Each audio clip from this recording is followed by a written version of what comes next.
Candi Borobudur sudah ada sejak tahun 824 Masehi. Candi Borobudur telah melewati banyak zaman dan peristiwa Nusantara. Candi Borobudur dibangun dengan tumpukan batu yang tersusun rapi di atas area seluas 15.000 meter persegi, menjulang tinggi hingga 10 tingkat. Balok-balok batu ini saling mengait meski tanpa bahan perekat sama sekali. Berdiri tegak di sebuah desa bernama Borobudur, wilayah Kabupaten Magelang, Jawa Tengah. Candi Borobudur ini diperkirakan telah ada sejak tahun 824 Masehi. Dibangun ketika pengaruh Buddha Mahayana masih berjaya di kerajaan Mataram kuno pada masa dinasti Syailendra saat Raja Samaratungga berkuasa. Pada abad keemasannya, candi megah ini menjadi tujuan para peziarah dari seluruh penjuru dunia, mulai dari negeri Tiongkok, India, hingga Kamboja. Namun, seiring berubahnya zaman, pamor candi ini semakin memudar. Bangunan ini bahkan kehilangan rupa aslinya akibat bencana alam yang mendera. Hingga pada tahun 1814,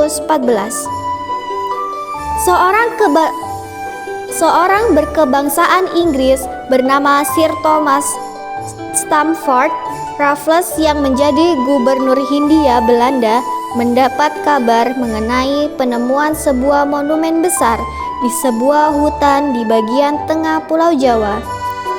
Meski hanya berhasil membersihkan sebagian candi, nama Sir Thomas Stamford Raffles tercatat dalam sejarah sebagai penemu Candi Borobudur yang pernah hilang ketika Belanda mengambil alih kekuasaan Inggris di Hindia Belanda pada tahun 1816. Perhatian terhadap Candi Borobudur kembali meredup selama hampir 100 tahun. Kemudian hanya beberapa penelitian saja yang dilakukan oleh pemerintah kolonial Hindia Belanda, sedangkan yang marak terjadi adalah penjarahan. Bagian-bagian candi dipreteli dan dijadikan koleksi, terutama kepala arca Buddha. Praktek perdagangan bagian candi ini melahirkan sebuah usul kontroversial untuk membongkar Candi Borobudur secara keseluruhan dan memindahkan reliefnya ke museum.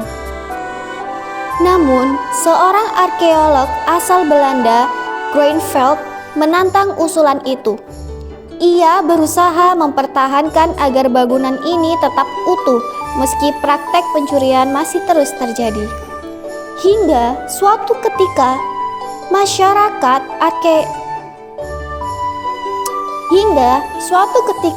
masyarakat arkeolog di Yogyakarta di Jerman menemukan bagian kaki yang tersembunyi dari Candi Borobudur. Penemuan yang mendorong pemerintah kolonial Hindia Belanda mengambil langkah untuk tetap melestarikan bangunan Candi Borobudur. Mereka pun membentuk komisi untuk melakukan penelitian yang terdiri dari Brandes, seorang sejarawan seni Belanda, Theodor, seorang insinyur dan juga tentara Belanda, serta Van den Kamer, insinyur ahli konstruksi tahun 1907. Pemugaran pertama Candi Borobudur mulai dilakukan oleh tim di bawah pimpinan Theodor van Aer.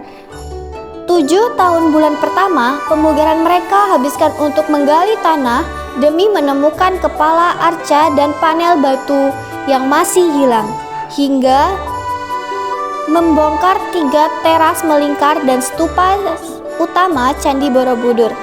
Bahkan sempat mencoba menyusun kembali catra bagian teratas dari candi masa penjajahan Belanda berganti dengan masa penjajahan Jepang. Jepang dengan sengaja membebaskan tahanan Belanda bernama Stotham yang bertugas mengawasi Candi Borobudur agar perbaikan bangunan candi tetap dapat berjalan. Tahun 1945, Indonesia merdeka. Indonesia disibukkan dengan kondisi negara yang belum stabil. Candi Borobudur kembali terabaikan. Baru pada tahun 1960, keinginan untuk memugar Candi Borobudur kembali mencuat. Namun, sayang, keinginan ini tidak didukung dengan peralatan serta dana yang memadai. Hingga akhirnya harapan datang dari seorang Daud Yusuf, pria kelahiran Medan, yang menaruh perhatian besar terhadap tumpukan batu bernama Candi Borobudur. Di bulan Agustus 1967, perjuangan Daud membuahkan hasil. Pada Kongres ke-27 di Amerika Serikat, UNESCO akhirnya menyetujui pemberian bantuan untuk perbaikan Candi Borobudur. Pemugaran kedua Candi Borobudur pun dimulai, yang dipimpin oleh Profesor Dr. Sukmono.